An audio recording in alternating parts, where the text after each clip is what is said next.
Hello, ladies and gentlemen. It is your host with the biggest nose, Jay-Z Courtside, coming at y'all today on November 20th. It's a Wednesday. Y'all I gotta try to get in the flow of things and say the day, date, and all that stuff. But y'all already know it's 9 a.m. Wednesday, and we got some NBA to cover. Wait, is today Wednesday or Thursday? Is today Thursday? Hold on. I think today might be... Is today Thursday? Yeah, today's Thursday. I'm sorry. Okay, so remind me about the days before I start this. In case you guys don't know, we do live stream these, so we do have some errors and some mistakes. I'm not going to just hit end recording and start it back up. So yeah, we are doing all of these episodes live on YouTube, on Twitch, on TikTok. Wherever y'all want to watch, we do it live. So be sure, if you guys want to catch this stuff live, to tune in to the Twitch, YouTube, TikTok, anywhere that your heart desires. We got some NBA stuff to cover today, y'all. Today's probably not going to be that long of an episode in comparison to yesterday. I think it was almost an hour long. We have some breakdowns, some stuff that I want to talk about that's moving around the league. And I want to talk a little bit more about the news that Shams broke a couple days ago. Before we get started, though, be sure to drop a like wherever you're watching, subscribe or follow wherever you're watching, and podcast listeners, be sure to leave a 5-star rating and review. And shout out to all the beautiful individuals watching live on Twitch. That's Jay-Z Uncut on Twitch. The link will be in the show notes on whatever platform you're watching. All right, guys, I say let's just get started and go with the first game of the night, the one that actually started first. And it was the Houston Rockets visiting Cleveland and just beating them. And I don't think that this one, the scoreboard doesn't do it justice because it wasn't that close. Now, in case you guys don't know, the Houston Rockets are second in points scored per game. They are first in rebounding per game, 8th in steals, 3rd in field goals made, 7th in field goal percentage, and they attempt the least amount of threes every single game across the league, but they have the highest 3-point percentage across the league, the number one 3-point percentage in the league. Now, if that tells you that they're taking good shots from deep, it's because they don't have really prolific shooters, so they're only taking them when they're open. And they are left open a lot when you have players like Kevin Durant and Alperen Sengun working in the low block or upper elbow. So this game didn't really have too many storylines other than the Houston Rockets leading by 22 and almost choking it away. My biggest thing about this game is that no matter how you look at it, right?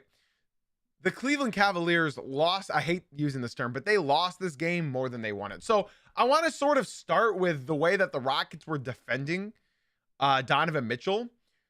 If you guys have watched any Cleveland Cavaliers game, each team is playing him different, right? And when you look at this team, they continue to rely on Donovan Mitchell. Now, I can tell you 100 times over that Evan Mobley has completely plateaued as a player, but I'm not going to tell you that. Wait, I just did. Evan Mobley being in Cleveland is not good for his career. It's not good because no matter what, this is going to be Donovan Mitchell's team. So if you look at their opposing team with the Houston Rockets, there's one trend that really follows. It's that, hey, Sengun can get it, Durant can get it. With the Cleveland Cavaliers, it's Mitchell's gonna get it, and if all else fails, give it to Mobley. And that's how their game plan works. Now, obviously, the Cleveland Cavaliers are without Darius Garland, Sam Merrill, and Max Strus. But in my honest opinion, you're seeing what's going to happen with the Cleveland Cavaliers. It seems like Darius Garland is always hurt. Okay. So it seems like he's always hurt. I feel like this is going to be an ongoing thing with his career, right? This is why I wanted them personally to trade them. So I see people in the Twitch chat saying Mobley doesn't need to be the first option. And this is why the Cavaliers are 10-6 and looking incredibly inconsistent. The only way this team can grow is if they utilize Mobley as not an option B or a second option. They need to use him as a 1B. So if Donovan Mitchell's your 1A, Evan Mobley needs to be your 1B. And all I need to do is point out the first 3 quarters of this game. Donovan Mitchell calls for a screen. Evan Mobley comes and sets it. Jared Allen comes and sets it. And then the opponents, Amen Thompson or Jabari Smith Jr., they hard hedge the screen and blitz him, sort of forcing him like 10 feet away from the 3-point line. And then Donovan Mitchell, too little too late, just sort of dumps the ball at whoever's open because he's not open. He's getting doubled at the top of the key. He ended up having 4 turnovers. And I think what was screaming at me through the screen was, am I watching the Pistons? Am I watching the Detroit Pistons or the Cleveland Cavaliers? So let me explain my thought process here. Last year when the Detroit Pistons had Cade Cunningham and Jaden Ivey, Cade wasn't getting doubled because they couldn't afford to leave Jaden Ivey open for a shot or open to drive into the lane. So when Cade would get that pick and roll, Cade is just rolling to the hoop with Duren, and it was an easy hoop every single time. Since the end of last season, and what the Knicks did for the Pistons, I got to give the New York Knicks, I'm getting off topic here, but I got to give the New York Knicks major credit here because they trained the Pistons into what every single team was going to start playing them like. Hard blitz that top of the key. Hard blitz each and every time. And double at the top. The Pistons learned from it. And when they get Jaden Ivey, they will succeed from it. Now, when you look at the Cleveland Cavaliers, I promise everything I mentioned has a reason why. Without Darius Garland, they're sort of forced into the unfortunate circumstance that the Detroit Pistons have been in since January 1st of 2025. Without Darius Garland being there to prevent Donovan Mitchell from getting that doubled, that hard hedged blitz at the top of the key, Donovan Mitchell now is experiencing a defense he's never had to endure. That's why Donovan Mitchell only had 2 points going into the fourth quarter. In the fourth quarter, the Rockets mixed it up and it didn't work. Donovan Mitchell scored 19 points in the fourth quarter, which is absolutely insane. But he was also a minus 18 on the court and did not do anything. He did not facilitate. He did not set up shots for others. He was 3 for 9 from the field, or from the 3-point land, and 8 for 17 from the field. And he only drew 2 fouls all game. And Donovan Mitchell he's very prolific at drawing these fouls. So if he's not getting those foul calls, then you can just chalk it up as a loss. So when you look at this team and you see, I watched the entire fourth quarter of this game, right? And when you watch it, they went to Evan Mobley one time. What if I told you that Evan Mobley last season wasn't even cracking the top 100 players in the league at fourth quarter usage rates? What if I told you that this year he is still not top 100 in the league at overall usage rates in the fourth quarter? In fact, it's dropped. I think he's 114 right now as far as usage rates in the fourth quarter.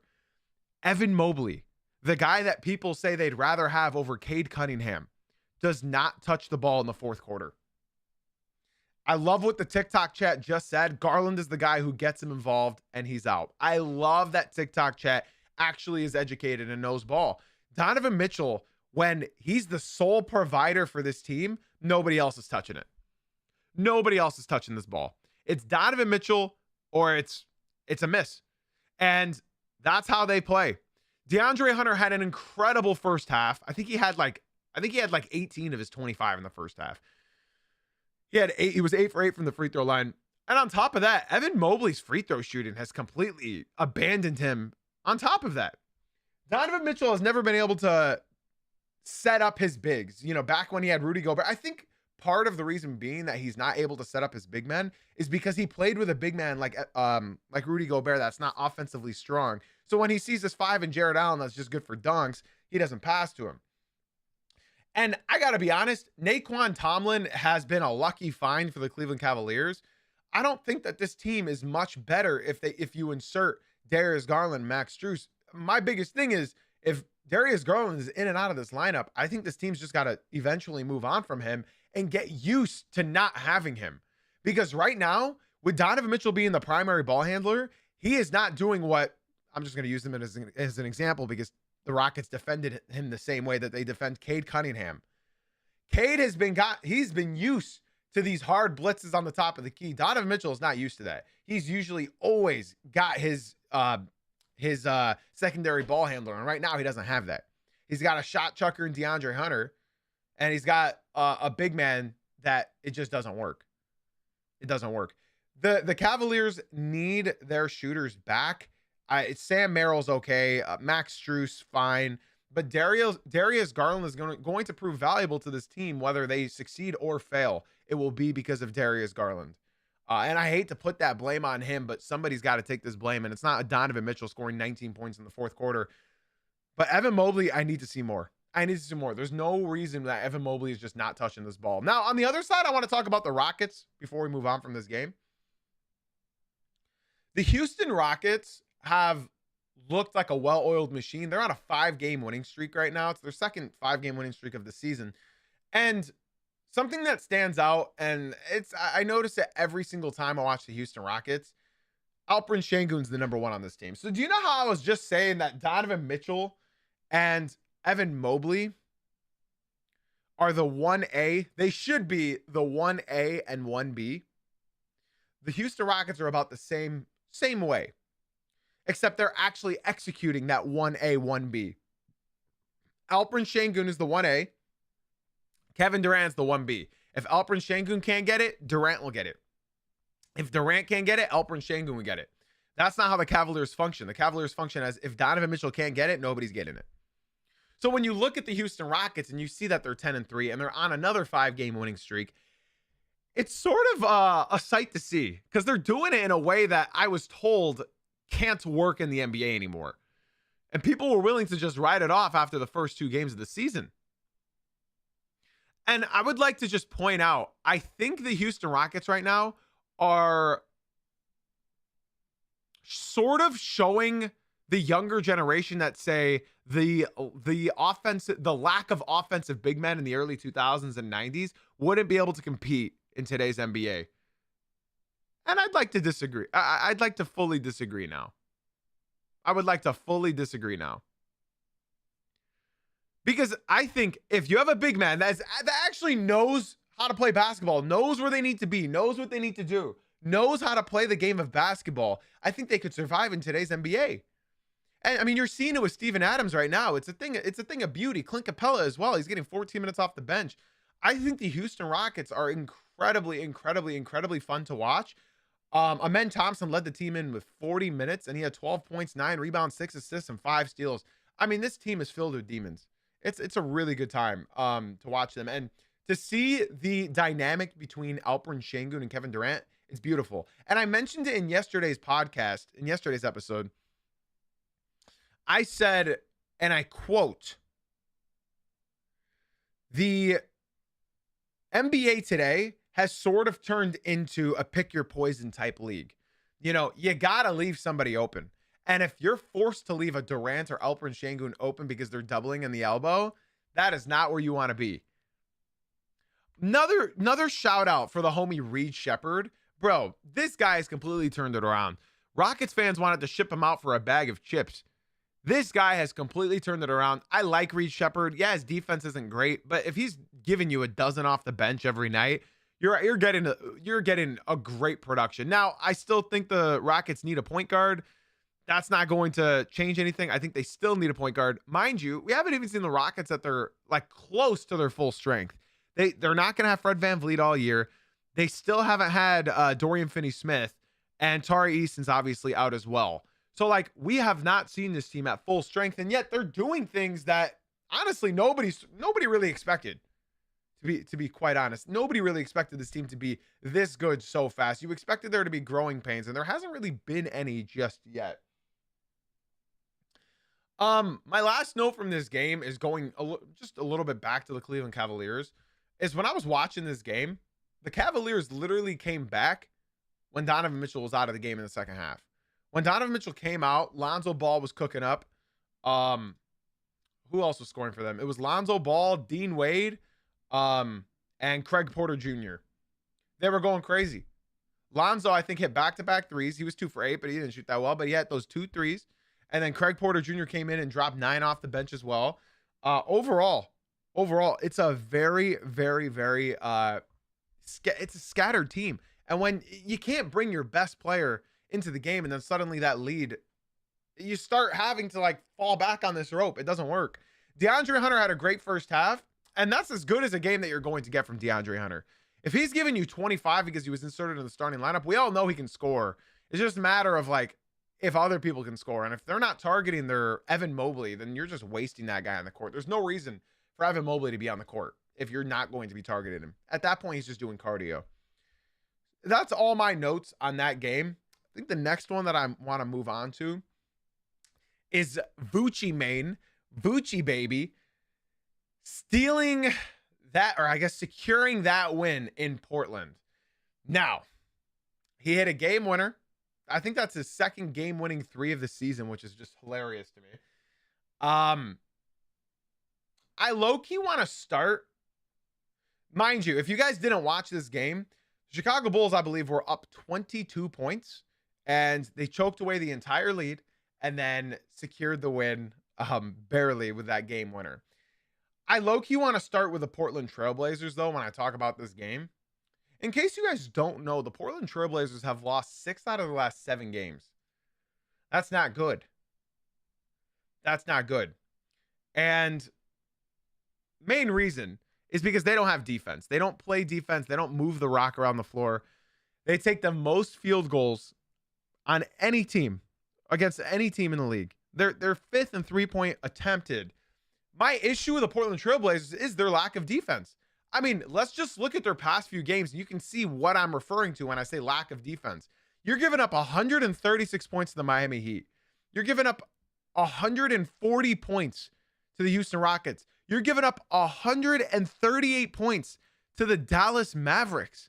You're giving up 130 to the Phoenix Suns.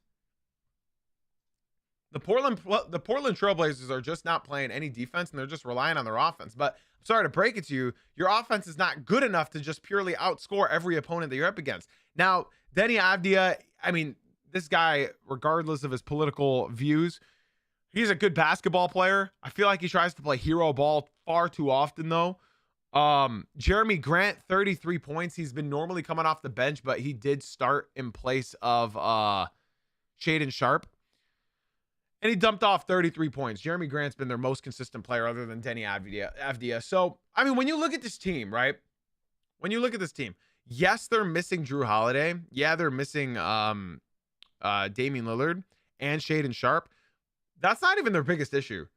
If you guys want to look at the plus minus and try to figure out what is wrong with the Portland Trailblazers, it's quite obvious. You just need to look at one player and whether he's on the court or not. Drew Holiday, I can't believe I'm saying this in 2025, but Drew Holiday is literally the sole reason why the Portland Trailblazers are even 6-9 to begin with. Now, they'd be winning more of these games with Drew Holiday playing. He was out last night. The main issue, the main issue with this team is that none of them want to play defense. None of them want to play defense. And when you're up against the Chicago Bulls who are just trying to outshoot you, that's not going to work. Especially, I mean, they gave up a 22-point lead and barely won. The Bulls are not a good basketball team. I hate to break it to people who are watching. The Chicago Bulls are not a good basketball team. Kobe White is getting reintegrated. He's getting reintegrated. 25 points in 27 minutes is absolutely incredible. 7 assists is great. When he's starting, you should see the efficiency tick up. Nikola Vucevic had his iconic one game of the week where he drops 27 points on 11 for 19 shooting. Part of the reason being no defense. No defense was being played in this game. Josh Giddey, 9 points, 13 assists. Not a good game. He was 3 for 9. He looked very, very, very slow last night. And Kevin Huerter, I mean, he's just not playing well this season at all. And when you look at the Bulls, I've talked about this a lot, right? And I can always prove my point when I say a team is good or not, right? And when you look at the Chicago Bulls and you look at the recent schedule, If you look at their last, let's do 1, 2, 3, 4, 5, 6, 7, 8, 9 games.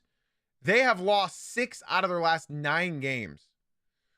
And part of the reason being is because the only reason the Bulls were successful at the start of the year, and I showed this to y'all when they were 5-0, was that their opponent 3-point percentage was the highest in NBA history since the 1980s. There's nothing to debate about the Chicago Bulls TikTok chat. The reason why the Bulls were winning is because in the first 5 games of the season, their opponents were shooting 21% from the 3, meaning that every team was shooting 1 for 5 from deep. That is the worst stretch of 5 games of your opponent's shooting percentage from the 3-point land since the 1980s. Since the 1980s. So you can tell me it's good defense. That's not good defense. That would be historical defense in 5 games, which has never been seen in 45 years. So when you look at the Chicago Bulls and you look at their defense, you can say, man, they got great defense. No, they're at the bottom half of the league of steals and middle of the pack in blocks. And they are also 21st in offensive rebounding. And their opponents are shooting right now league average.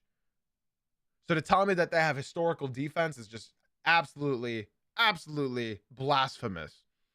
The Chicago Bulls sealed this win, and I think it was a real statement win because what you saw in Kobe White showed you sort of like the team's aspirations and what they plan on doing this year again. I feel bad for 2 franchises in the NBA, just 2. The Chicago Bulls and the Chicago Bulls of the West, the Sacramento Kings. I feel bad for their fan bases because they don't know what it's like to actually try to become a good basketball team. They just want to be league average at everything. They want to sell tickets. It's so sad to see because the Chicago Bulls logo, like that is literally the most famous logo in almost like in the entire world as far as sports go, right? Everybody knows the Bull. You know, they have the history of Michael Jordan, right? And they've had nothing but failures since then. You can include Derrick Rose as well. He ran into LeBron James and couldn't beat him a single time. The Chicago Bulls have been stuck in mediocrity my entire life, actually. I was born in 1998. That was Michael Jordan's last year. I was born in Michael Jordan's last championship of his 6, right? So for my entire life, the Chicago Bulls have been mediocre and bad. What I will say is I am happy that the Bulls fans can witness competent basketball. This has been the most competent they've been in a couple years, and they're still a play-in team. When you look at the standings right now, you can somewhat like convince yourself that they'll make the play-in, right? They're going to be in the play-in. We all know the Chicago Bulls are going to be in the play-in. That's not going to change. We all know. So when you look at that team and you think, I wonder how high they could be. No, you're seeing how high they can be. They're not going to move up from being the 7th seed. That is their ceiling. And I know it sounds like I'm hating on the Chicago Bulls, and I promise I'm not. This is just the unfortunate hand that they were dealt. They want mediocrity. They just want to sell tickets, and they know they'll sell tickets if they just make the play-in and look competitive. How many years do we need to do this? I'm not speaking out my arse. How many years are we going to keep fake convincing ourselves off of Bulls' hot starts into the league? Their defense is much improved from last year. Their offensive game, I feel like, needs to run a little bit more through Matas Buzelis. I really hate... the hate is a strong word. I dislike Billy Donovan as a head coach. And I think if you're a Chicago Bulls fans, you don't like Billy Donovan either. He doesn't trust your young guys. He doesn't set plays up for Matas Buzelis. I'm personally not a fan. And yet they'll never fire him. I believe off the dome, I think Billy Donovan is the 2nd longest tenured coach in the NBA right now. Maybe 3rd? Maybe 3rd? I think it's Eric Spoelstra, Steve Kerr, and Billy Donovan. What has Billy Donovan done to secure his job here? If you can give me a truthful answer to that, I would be amazed. I would actually be amazed. I love doing these episodes live because I love seeing the wild opinions that TikTok and like, Twitch and YouTube says. Somebody in the TikTok right now is telling me that the Chicago Bulls, because the East is wide open, they could be top 5 in the East, and he said, "Trust me." Okay, let's look. So the Pistons are 13-2 right now in the East. Listen, I'm a Pistons fan, and I think we'll probably finish in the top 3.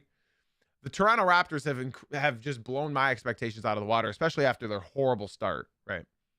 They're 10-5. The Knicks move on to 9-5 after last night's win. The Cavs are 10-6. Okay, so now we're looking at number 5 being the Atlanta Hawks, 9-6. I think we can all expect them to drop a little bit. I think it's going to be in this order as far as the 4th, and we'll go down to the 10th, right?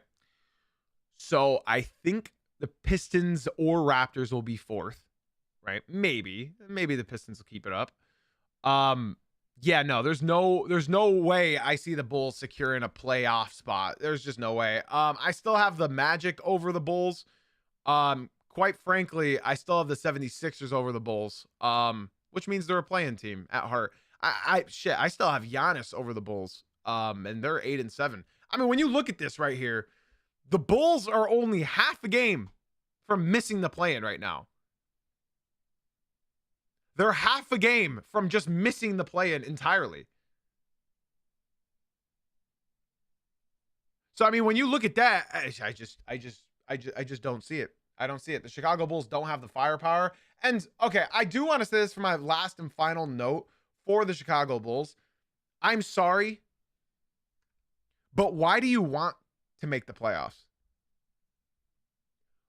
Why is there any, like, you have no business wanting to make the playoffs? I just don't understand what the reasoning that the Bulls want to make the playoffs for. You guys don't want picks. You guys don't want to improve. You have to get bad before getting good in this NBA, right? We've seen it over and over and over and over again. The Bulls need to rebound more. They need another big. If anybody wants Anthony Davis to join Chicago, you are sorely mistaken. I don't know why you would trade your every asset to your team for a glass cannon. The Bulls and Bulls fans, I'll tell you this much. If I were a Bulls fan, I would want them to miss the playoffs entirely. Forget the play-in. Forget the playoffs. I would personally want them to miss entirely. But this is the ownership that you guys were dealt. Of course, they won't commit to a rebuild. We all know this. The Chicago Bulls will never commit to a rebuild. And that's the unfortunate circumstance that Chicago Bulls fans have to endure. I'm sorry. You guys are going to continue riding in mediocrity for probably my entire life. And it sucks. It really sucks. Billy Donovan doesn't trust his young guys. And for some reason, the owner trusts Billy Donovan to be their head coach. There's no reason Billy Donovan should be a top 3 tenured coach in the NBA. He hasn't done anything. He hasn't done anything to deserve that. So I would like to formally apologize again to the Chicago Bulls for their incompetent franchise, but they got the win. They did get the win. And you can't take that away from them at all.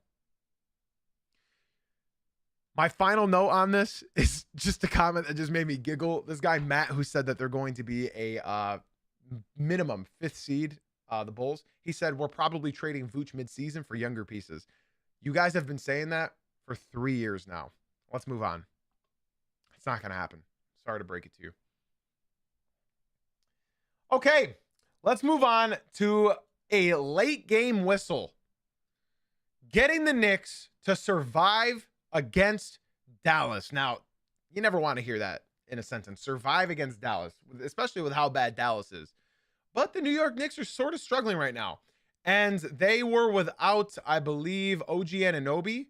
Yeah, they were without OG Anunoby.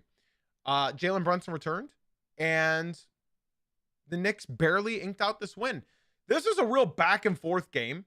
There were a bunch of lead changes, bunch of ties.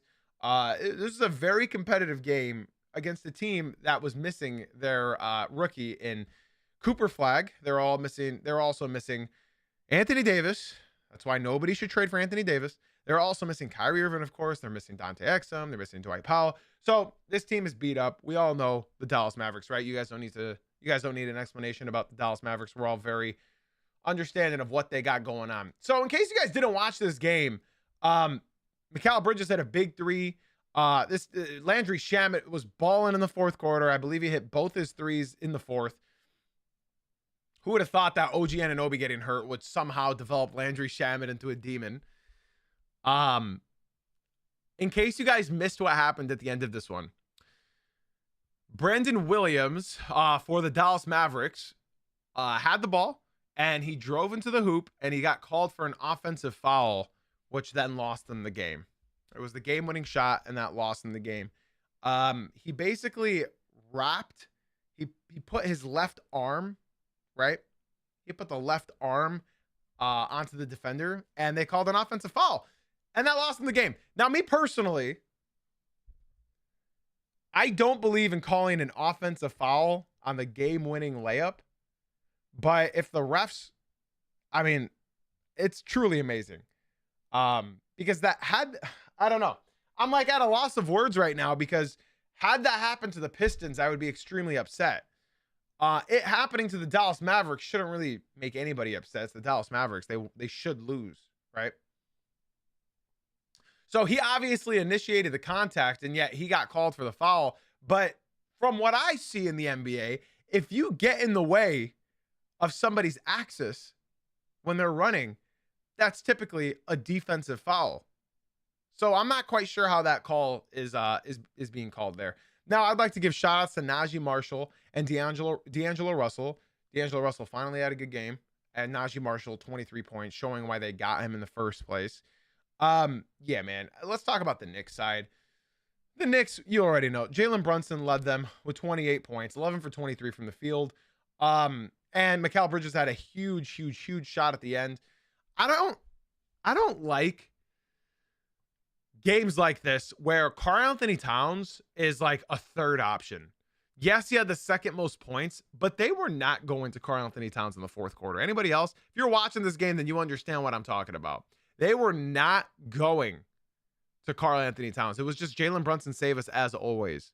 And I feel like that being the game plan for this team, missing OG Anunoby as well, I'm not in love with that team moving forward if that is going to continue being their only game plan. Jalen Brunson, take the ball, move on, keep us in the game. I'm not a fan of that. The Knicks did ink out this win. It was overall, like I said, it was just hand in hand. They kept going back and forth throughout this entire one. But the Knicks sealed it. Well, I guess technically the Dallas Mavericks sealed their fate by having that offensive foul. That's ridiculous. I don't agree with an offensive foul there, like whatsoever, at all. I don't agree at all. I don't really have much notes about this game. I got to keep it a stack 50 with y'all. It was sort of, I was not entertained until the final frame of this game. So I think that's probably going to be it. The NBA games last night were not great. They were not great at all. The fact of the most entertaining game being the Bulls and Trailblazers speaks volumes. And that was way too late. I had to catch the end of that this morning. Now, those are the games that we broke down. That's going to be it for the games that we broke down from last night. I would like to talk about something that I didn't talk about yesterday that I probably should have, but since yesterday's podcast was so long, I just had to move on and save it for today. In case you have not heard, Cade Cunningham has signed a signature, signed with Nike, being one of 5 active players to sign with Nike and get their own signature shoe. LeBron James, Kevin Durant, Giannis Antetokounmpo, John Morant, I know they regret that, Devin Booker, and Cade Cunningham, who just joined. Right?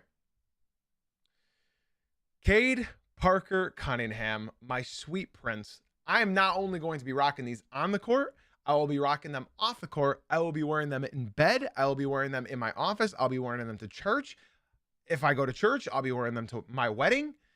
Cade Cunningham, my sweet prince, signing a 6-year endorsement deal and being one of only 6 players to get a contract and a signature shoe with Nike. I will say, as much as the NBA regrets Nike regrets giving Ja Morant his deal. Those shoes are fire. Those shoes are fire. Even though Ja Morant sucks, the shoes are fire. But that's okay. That happens. I remember Carmelo's shoes, right? Those shoes were cool. But yeah, anyways. Cade Cunningham doing it up, doing it right. And we're going to move on. I saw this post from Gilbert Arenas because people care about what Gilbert Arenas has to say in the year of 2025. A guy that got banned from the NBA for bringing a pew-pew into a locker room because people give a shit about what he has to say. Gilbert Arenas said, Nike knows what they're doing. They don't plan on having Cade Cunningham in Detroit for much longer. He said they're investing in Cade because he's not going to be in Detroit for much longer. That's what he said. Gilbert Arenas. Gilbert Arenas said that. When Giannis Antetokounmpo has stayed in Milwaukee for his entire career, right? Ja Morant has still been in Memphis, even though he doesn't want to. Devin Booker is still in Phoenix. So somebody like Gilbert Arenas, on his opinion, should not mean anything to sports fans. So I'd like to say any fan of Cade, any fan of the Pistons, any fan of basketball in general, to say that Cade Cunningham does not want to stay in Detroit is absolutely blasphemy. You're talking about the man who went on a 28-game losing streak, the longest losing streak in NBA history, and didn't complain a single time. Didn't force a trade, didn't complain about anything. And now all he does is bleed blue and red and boast the Pistons and talk about the Pistons. So for Gilbert Arenas to say an outlandish take like that Nike only invested in him because they plan on him no longer being in Detroit anymore, is just comedy. That's absolutely hilarious. Cade joins only one of 5 players in the NBA to get his own signature shoe. So yeah, that's what happened. That is what happened. Didn't Gilbert Arenas just get arrested for something like a couple weeks ago? I don't know why. I mean, they just give mics to anybody, as somebody's talking into a mic right now. They're just giving those mics to anybody. Guys, that unfortunately is going to be the episode today. There's honestly not much to talk about. The games last night were not that fun. They weren't that enjoyable. But, you know, Bucci Baby hit that game winner. That was entertaining, even though I didn't get to catch it live. I did watch the condensed version this morning. That's going to do it for today's episode. Tomorrow should be longer, pending the NBA games and how they go today. I see some people in both the chats and the YouTube and TikTok asking questions about certain teams. If you guys want to tune in 9 a.m. Eastern, that's when we start all of these episodes. So be sure to tune in 9 a.m. Eastern, Monday through Friday. The stream will be continuing on Twitch. Podcast listeners, be sure to leave the 5-star reviews and ratings. TikTok, drop a like, follow. YouTube, drop a like and subscribe. We are still live on Twitch for a little bit longer. If you guys have anything else that you'd like to say, the Twitch is JZ Uncut. The link is in the bio of any platform that you are watching.